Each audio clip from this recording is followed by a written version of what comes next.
Good morning bro. Good morning sister. குட்டி story. அந்த நிலாவை, பௌர்ணமி நிலாவை பார்த்துக்கிட்டே வாங்க. நான் சொன்னேன் அஸ்டானிசிங் ஸ்டோரிஸ். ஒரு மனிதன் வாழ்க்கையே முடிஞ்சு போயிடுச்சு, விபத்துலேயோ நோயிலையோ சாக போகிறோம் அப்படின்னு நினைக்கிற சூழ்நிலையில் உயிர் தப்பிச்சானா அவன் இந்த உலகத்தை எப்படி அழகாகவும் இதாகவும் பார்ப்பான். என் அம்மா எனக்கு கடைசி காலத்தில் சிறு வயதிலே அவங்க என்னை விட்டு பிரிஞ்சாலும் அவங்க என்கிட்ட 108 தடவை இம்போசிஷன் 4 லைன்ஸில் எழுத சொன்ன வார்த்தை சேவ் லிவிங் திங்ஸ் ஃபஸ்ட். நான் என்னவா ஆகணும்னு கேட்டேன். ஐஏஎஸ் ஆகவா, டாக்டர் ஆகவா, சயின்டிஸ்ட் ஆகவா? வழக்கமான கேள்வி தான் எங்கள் ஸ்கூலில் கேட்டது, சென்ட் மேரி ஸ்கூலில் கேட்டது. எங்கள் அம்மா சொன்னாங்க, இல்லை சேவ் லிவிங் திங்ஸ் ஃபஸ்ட். அந்த கதையை சொல்கிறேன். ஒரு மனிதன் தற்கொலை பண்ணுறதுக்காக கொடைக்கானல் மலை உச்சிக்கு போகிறான். அது மாதிரியான ஒரு மலை உச்சிக்கு போகிறான்,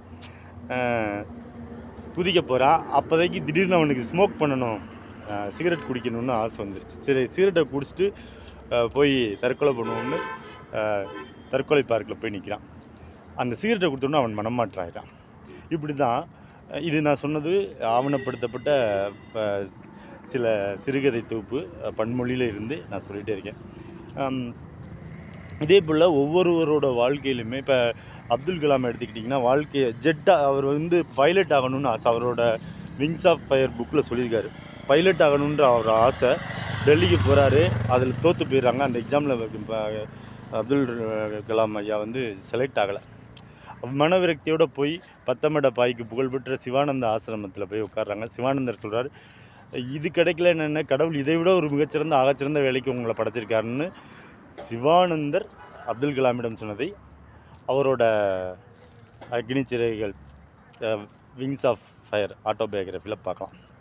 இதே மாதிரி இக்னேசியஸ் லயோலா, ஜெசூட்ஸ் அப்படின்னு சொல்லக்கூடிய உலகளாவிய அளவில் கிறிஸ்துவ கல்வி நிறுவனங்கள் ஏற்படுவதற்கு காரணமாக இருந்த இக்னேசியஸ் லயோலாவோட வாழ்க்கையை பாருங்கள்.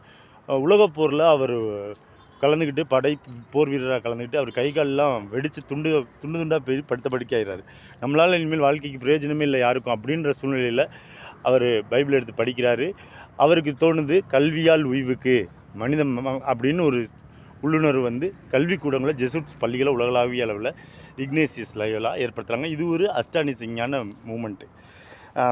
இதே போல் நீங்கள் இஸ்லாத்தில் பார்த்தீங்கன்னா மெக்காவுக்கும் மெதினாவுக்கும் ஓட விரட்டுறாங்க முகமது நபி ஸல்லல்லாஹு. ஆனாலும் அவங்க மலைக்குகையில் இருக்கப்ப அவங்களே வந்து அந்த ஆட்சியை நிறுவனம் பண்ணி மூசா நபிக்கு அடுத்து தான் நபின்னு சொல்லி ஒரு நல்ல ஆட்சியை, ஒரு வாழ்வியல் பாதையை ஏற்படுத்தி தராங்க.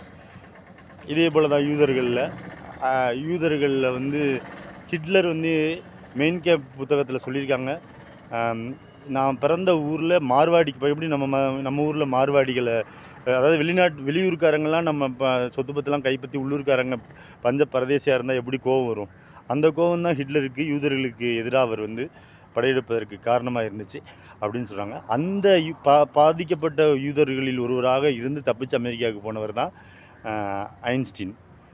இப்படியாக நம்ம உலகமே இருண்டு போச்சு, நமக்கு யாருமே இல்லை இனிமேல் அப்படின்ற சூழ்நிலையில் திக்கற்றவருக்கு தெய்வமே துணைன்னு வாழ்க்கையில் அடுத்த நிமிடங்களில், அடுத்த தருணங்களில் நமக்கானவர்களை இந்த பிரபஞ்சம் கருணையோடு அருளோடு அறிமுகப்படுத்தும்.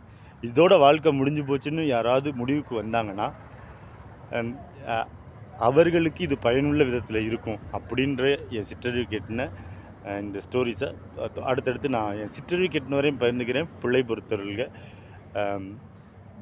இந்த நிலாவை பாருங்கள், பௌர்ணமி நிலா, சன், சூரியன், இதெல்லாம் பெர்பச்சுவல் நிலையானது. இந்த மூன், நிலா பெர்பச்சுவல் நிலையானது. இடைக்காலம் நம்மளோட மனித வாழ்க்கை. அந்த மனித வாழ்க்கையில் நாம் எதிர்பார்த்த மனிதர்களோட அவங்களுக்கு நம்மளோட டைமு, எனர்ஜி, மணி, ஃபிசிக்கல் ப்ரெசன்ஸை கொடுக்க வாய்ப்பு இல்லாமல் இருக்கலாம். லைக் மைண்டட் இல்லாமல் மாற்று கருத்தோடு இருக்கலாம். அதனால் நாம் மனசு உடைஞ்சு போய் வாழ்க்கையே முடிஞ்சிருச்சுன்னு அஸ்தமனம் ஆயிடுச்சு, இல்லை ஒரு எக்ஸாம் எழுதுகிறோம் தோற்று போயிடுறோம்.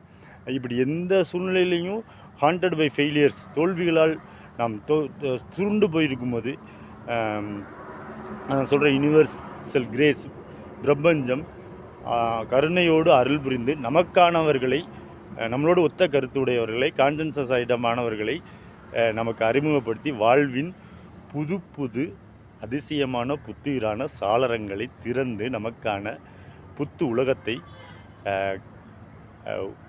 உருவாக்கி மனிதர்கள் நன்மைக்காக நம்ம வைத்திருக்கும். Feel is that's health, go at and rule your owner. Thank you.